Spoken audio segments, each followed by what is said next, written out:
My name is Rick Schneider. I work with Rivendell Institute at Yale. Where are you? Right here. Oh, okay, thank you. I'm also a visiting professor, have been at MGIMO, and currently at Vyška. Yeah. So my question is, from your discussions, experience with leaders in Russia, do you sense any room for compromise on Ukraine? I mean, after all, maybe the big sticking point right now in our relations is all of the sanctions, most of the sanctions, other than Magnitsky, of course, but most of the sanctions are about Ukraine, and Donbass is a big problem. So is there room for compromise to fix that? First of all, I applaud the question, because the key word is compromise. The key word is compromise. I had asked for the possibility to show a map. Is that still possible, or is that not possible anymore? I want to answer your question because I want to show something that I think is important. I asked, oh my.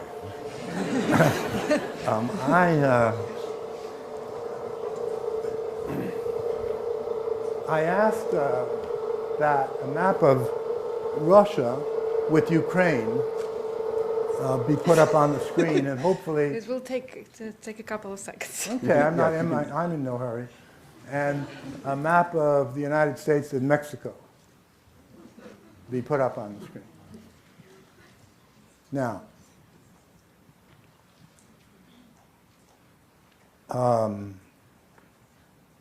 let me go back to the Cuban Missile Crisis, 1962. Two totally independent leaders, Nikita Khrushchev and Fidel Castro, decide that it would be a good idea for Russia to deploy missiles on Cuban soil. Did they have the right to make that decision? Absolutely. Two independent countries. And Fidel Castro was not a satellite. That for sure. So, is that, oh, okay. So they make that agreement. And the Soviets begin bringing in the missiles, well, the parts to assemble them. And the United States discovers this. That's not it. All right. Someone else's. That's And, no. And No. Kennedy says to the Russians, turn your ships around or we will sink them. And if that leads to World War III, so be it.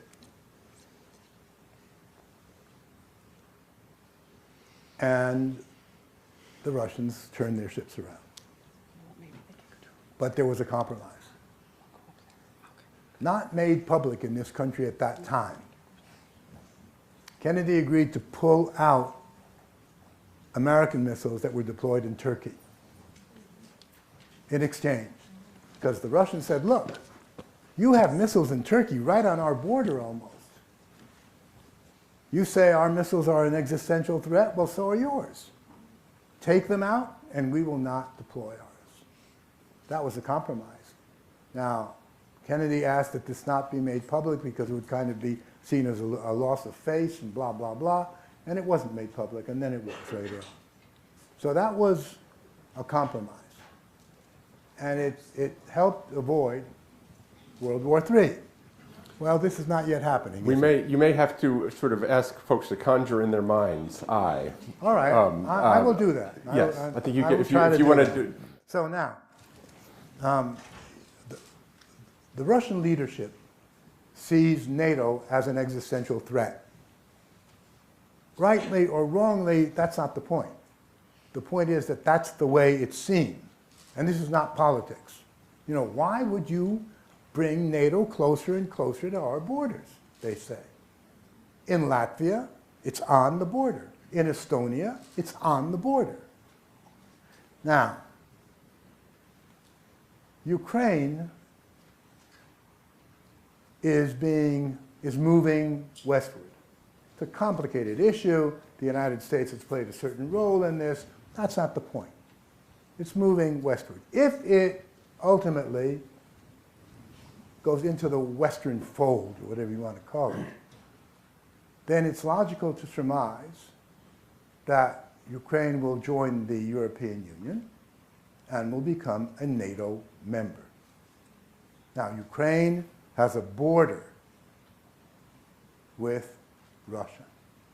Not only that, but Crimea, which was traditionally Russian, but we can go into the complicated thing about how Ukraine was Russian and was not a Russian, not the point. But Sevastopol was always the base of the Navy, the Russian Navy, naval fleet of the Black Sea. So if Crimea remains Ukrainian, and if Ukraine becomes part of NATO, the Russian fleet won't be in Sevastopol, but the American Sixth Fleet might very well be there. And NATO will be on Russia's southwest border. And the Russians see this as an existential danger. And they say, we will not permit it. Now, does that correspond to international law? No, it doesn't. But when you talk about existential threat, you say, I don't care about international law, as in the Cuban Missile Crisis. You say, no, we don't give a damn how you feel. We're not going to allow this. It is my opinion that had from the very outset been some kind of internationally negotiated agreement that Ukraine would not become a member of NATO for at least the next 50 years, there would be no Ukrainian problem. Why did I ask for a map of the United States and Mexico? Well, the United States has a pretty large border with Mexico. Now imagine that you have a revolution in Mexico. That's not that hard to imagine. And imagine that the government that comes to power is not a big fan of the United States of America. And I think that too is not difficult to imagine.